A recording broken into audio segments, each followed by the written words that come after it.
Good morning, good morning, good morning. Hello, people. Wow. Tudo good for you? Tudo good for me também. Tá? For me. Oi, galera. Tudo bem com vocês? Comigo tudo certo também. Com saudades de vocês. Muitas saudades. Principalmente porque eu não tô conseguindo praticar meu English. Eu pratico sozinha aqui, né? Eu falo, eu respondo, e então, mas tá tudo sob controle, tudo certo. Minha língua inglesa tá ok. Pessoal, prof não é muito boa nessas coisas assim não, sabe? Estou aqui para nós fazermos uma aulinha sobre combustíveis utilizados em máquinas térmicas. Térmico, relativo a calor, certo? Tudo que é térmico, relativo a calor. Então eu vou ler, igual eu faço em sala. Vou ler, vou parando, vou explicando, tudo bem? As máquinas térmicas, página 29, meu povo. As máquinas térmicas são equipamentos que convertem parcialmente a energia térmica e química contida em suas substâncias, como os gases aquecidos, gasolina ou vapor de água, em trabalho. Para um corpo realizar o trabalho, ele tem que ter alguma coisa, uma força. Nesse caso, as máquinas térmicas necessitam que o combustível converte em trabalho. Os motores de combustão, queimar. Então, os carro é combustão. Os motores de combustão interna e as máquinas térmicas movidas a vapor são exemplos de máquinas térmicas. Os motores de combustão interna são utilizados para impulsionar diferentes veículos, como motocicletas, carros, caminhões, ônibus e até aeronaves. Os exemplos estão aqui, certo? Os motores de combustão interna são projetados para serem cada vez mais eficientes e menos poluentes. Sabemos do agravante da poluição, que quanto mais quanto mais antigo um carro, um ônibus, um caminhão, mais polui o ambiente. Então, os carros hoje em dia são projetados para poluir menos. Os combustíveis fósseis, eles poluem mais. No caso, a gasolina, o óleo diesel, os originários do petróleo, eles poluem mais. O álcool, que é um combustível renovável, polui menos. Vocês lembram disso? Lá aproximado quarto ano, mais quinto ano, por aí, nós estudamos isso aqui. Quem era da SENEC, que estudou quinto ano ali na SENEC, nós já falamos de combustíveis fósseis. Essas máquinas térmicas utilizam como fonte de energia o calor obtido pela queima de combustíveis fósseis, como a gasolina, o óleo diesel ou a querosene de avião. Os combustíveis fósseis são recursos naturais não renováveis. Por que não renováveis? Porque tudo que é fóssil não é renovável. Não é renovável porque ele leva milhões de anos para ser produzido. Não adianta falar para mim, pelo amor de Deus, que fóssil é resto de dinossauro, tá? Fósseis são seres orgânicos, vegetais, animais, que foram soterrados e passaram por processo. Tem dinossauro? Pode ser que tenha, deve ter. Se o dinossauro existiu, tem. Mas pode ser uma formiguinha, uma folhinha, uma frutinha, tudo bem? Não é só o dinossauro, não, pelo amor de Deus. Essa matéria-prima para a produção de energia, vou dar aula assim para vocês. É formada a partir de restos orgânicos soterrados e acumulados ao longo de milhões de anos na crosta terrestre, que posteriormente são transformados a partir da ação de fenômenos como temperatura e pressão. Quando falamos que os combustíveis fósseis são recursos não renováveis, isso significa que eles existem na natureza em quantidades limitadas, ou seja, são finitos e uma hora pode acabar. Gente, como assim? Vai acabar? Se todo dia soterra um monte de coisa, todo dia enterra um monte de coisa? Só que ele leva milhões para ser produzido. Então vai acabar. A estimativa aí de petróleo que produz o óleo diesel e a gasolina é aí de aproximadamente, sei lá, uns 20 anos por aí. Isso há uns 2, 3 anos atrás já era 20 anos, tá? Então o gás natural, o óleo diesel, a gasolina, óleo diesel e gasolina é do petróleo, certo? E o carvão, eles vão acabar, não são renováveis, tá?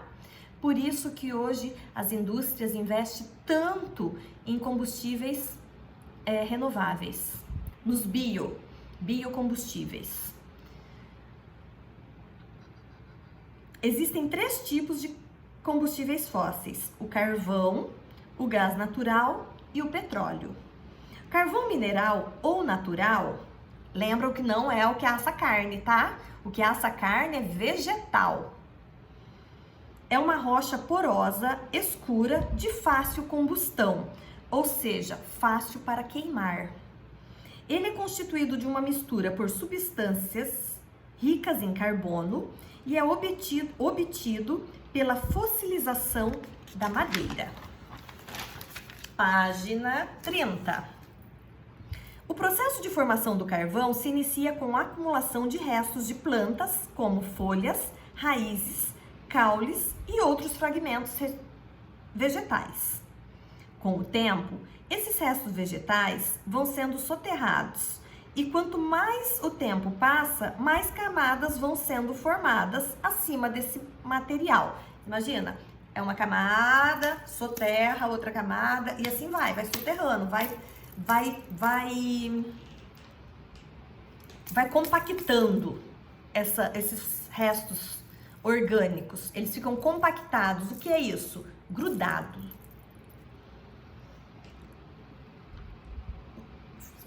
Tô procurando, tá? Calma. Novas camadas superiores vão se formando e quanto maior for o tempo de soterramento, maior será o aumento da pressão e da temperatura. O teor de carbono também aumenta, mas a quantidade de água diminui. Observe na figura ao lado o processo de formação do carvão mineral. Vão ali na figurinha. Nós temos a acumulação de restos de plantas, folhas, raízes, caules e outros fragmentos de vegetais, rápido enterramento e transformação dos restos orgânicos num ambiente pobre em oxigênio, formação de novas camadas superiores, transformação da lignite em carvão betuminoso. Tá aqui o carvão betuminoso, esse risquinho aqui, grafite, cinza escuro. Formação de carvão com uma grande porcentagem de carbono. Ao longo desse processo, o material gerado a partir do soterramento de restos vegetais recebe diferentes nomes. O nome que o material recebe depende da porcentagem de carbono que ele contém. Por exemplo, a turfa apresenta menos de 60% de carbono. O carvão betuminoso, de 80% a 90%. E o antrácito, mais de 90% de carbono em sua composição. Atualmente, a energia, em sua maioria, é produzida a partir da queima dos combustíveis fósseis, que ganhou força a partir da Revolução Industrial, quando a lenha foi substituída pelo carvão. Vocês já devem ter estudado em história a Revolução Industrial, certo? Na época da Revolução Industrial, foi quando o carvão ganhou força. Por quê? Porque ele foi trocado. Trocaram, como fala aqui, ó, a lenha pelo carvão. Não é o carvão que foi trocado, foi a lenha. O carvão entrou no lugar. Aí ele ganhou força. Foi quando os combustíveis fósseis começaram a ganhar força. A utilização do carvão nas máquinas térmicas a vapor, vamos usar uma máquina térmica a vapor. Tinha navio, os trens lá que chama, as Maria Fumaças lá, tudo a vapor.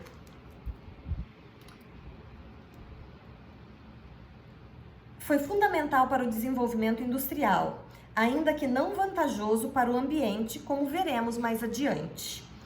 O carvão mineral foi uma das principais fontes de energia durante a Revolução Industrial. No entanto, nesse período, os índices de poluição atmosférica aumentaram significativamente, assim como o efeito estufa. A partir de meados do século XX, com o desenvolvimento dos motores de combustão interna, os combustíveis derivados do petróleo ganharam espaço, fazendo com que o carvão perdesse lugar nos transportes. O carvão costuma ser muito utilizado em usinas termoelétricas que produzem energia elétrica a partir da queima desse combustível. Ao ser queimado, o carvão mineral libera enxofre, que se combina com a água da chuva, podendo formar chuva ácida. Já estudamos chuva ácida bem passado, assim. Quem tiver uma duvidazinha de chuva ácida, é só pesquisar lá bem passado mesmo, lá pro quarto, quinto ano. Só voltar um pouquinho e relembrar o que é a chuva ácida. Vocês têm que saber isso, no mínimo até a terceira série do ensino médio. A chuva ácida prejudica diferentes ecossistemas, impacta a vida aquática, florestal e plantações e degrada prédios e monumentos nas cidades.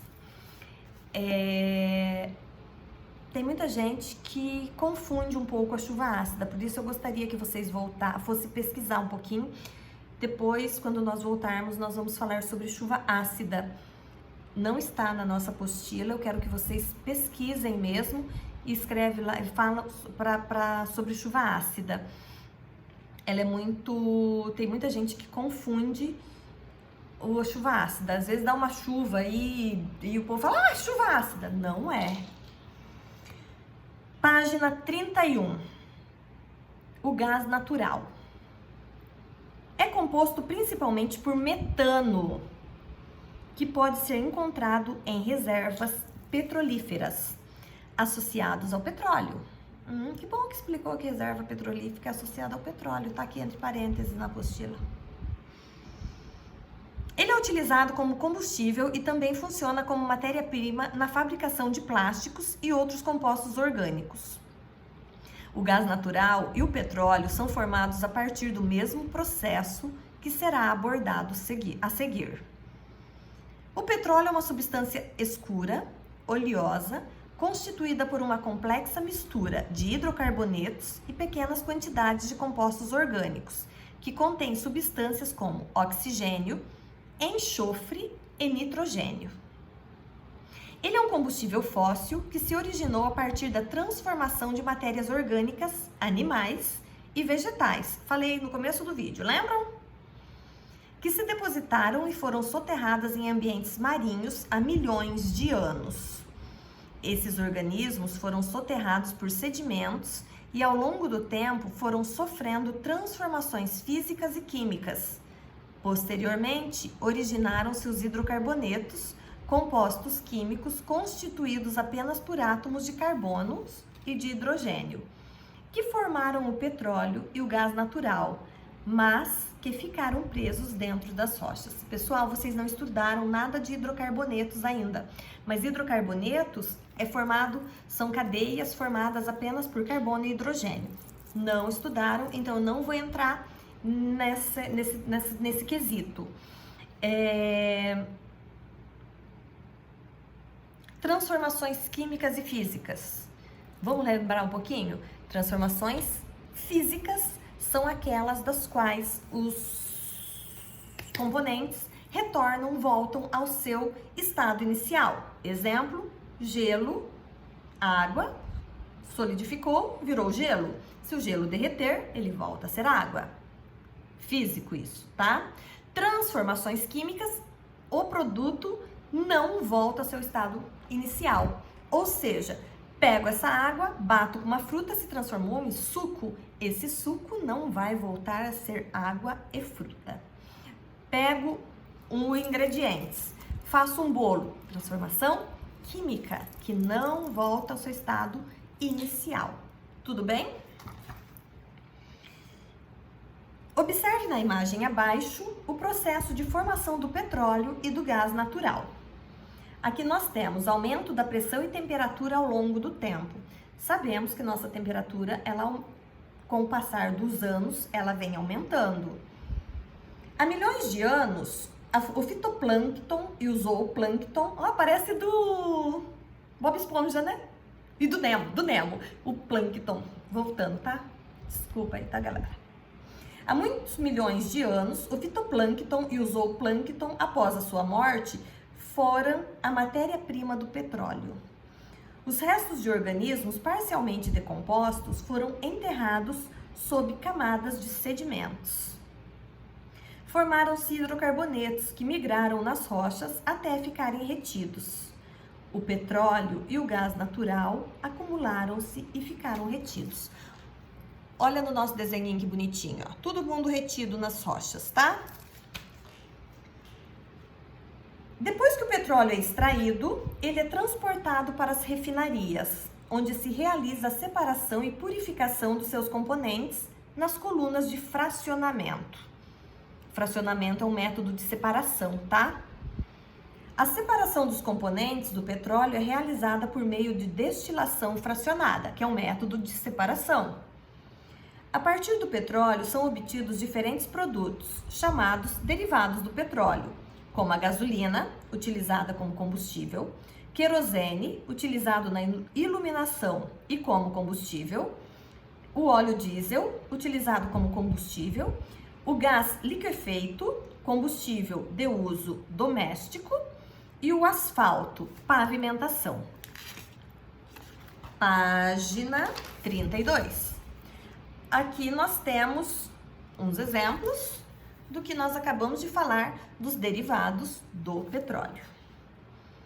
Atualmente, os combustíveis fósseis são responsáveis por fornecerem grande parte da energia para a população, possibilitando o desenvolvimento de diversas atividades. No entanto, a queima dos combustíveis provoca poluição e contribui para o aquecimento global, devido aos altos níveis de emissão de gás carbônico. Devido a isso, tem o problema do efeito estufa, que vai aumentando, é um dos causadores do aumento do efeito estufa no buraco da camada de ozônio. Além disso, o petróleo e outros combustíveis fósseis são recursos naturais não renováveis, ou seja, levam milhões de anos para se formarem, ao passo que são consumidos em grandes quantidades. Por isso, a cada dia, novas fontes de energia são exploradas. Um bom exemplo dessas energias são as fontes renováveis, como a solar, a hidrelétrica, a eólica, a partir dos ventos, e a biomassa, energia gerada a partir do aproveitamento dos vegetais. Aqui nós temos painéis de energia solar, usina hidrelétrica, turbinas para produção de energia eólica e a energia de biomassa. Tudo good? For you? Tudo ok? Excuse-me. Ai, saudades de vocês. Gente, pelo amor de Deus, tá? Voltando, tá? A exploração de fontes alternativas de energia para substituir ou ao menos diminuir a utilização dos combustíveis fósseis é importante para combater a poluição e conter o aumento do efeito estufa e do aquecimento global. Falei agora há pouco do álcool, do etanol, na realidade, né? ele é derivado a partir principalmente da cana-de-açúcar. Tem de beterraba, tem de milho, mas hoje ainda a maior produção do etanol vem da cana-de-açúcar. E ele polui menos. Então as indústrias têm investido muito nas pesquisas, na produção dos biocombustíveis. Uma forma de amenizar a poluição e também para o futuro, quando não tiver mais os fósseis, tá tudo ok já, tudo tranquilo. Por ser um combustível de origem vegetal, o álcool, uma substância transparente, incolor e com cheiro forte, é uma fonte renovável de energia. Portanto, ainda que seja um combustível utilizado por máquinas térmicas com motor de combustão interna, ele não é derivado do petróleo. O álcool, também conhecido como etanol ou álcool etílico, é um líquido inflamável. Inflamável, pega fogo, certo?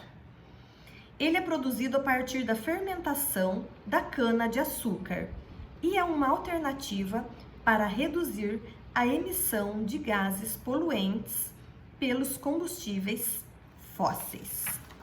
Tudo bem? Tudo certo com vocês aí? Um exercício resolvido, nós vamos falar dele. Nesse tópico, nós vimos que existem 3 tipos de combustíveis fósseis. Quais são eles? Nós vimos que são carvão mineral, petróleo e gás natural, certo? Então, agora vocês vão grifar o que for mais importante para vocês, vão pesquisar chuva ácida, deixar anotadinho, me mandar uma fotinha depois, e quando nós retornarmos nós vamos falar mais sobre chuva ácida. E até a próxima aula, meu povo. O prof tá morrendo de saudades. Coraçãozinho para vocês, tá? Não vejo a hora de voltar. Manda um oizinho pra prof, tá? Só oizinho assim, tá bom? Tá? Só oizinho. Pra prof ficar feliz, tá bom? Tchau, meu povo. Tchau, pessoal! Parece, eu tô dando aula aqui tão sozinha, minha vida está muito sozinha, estou muito silenciosa. Tchau!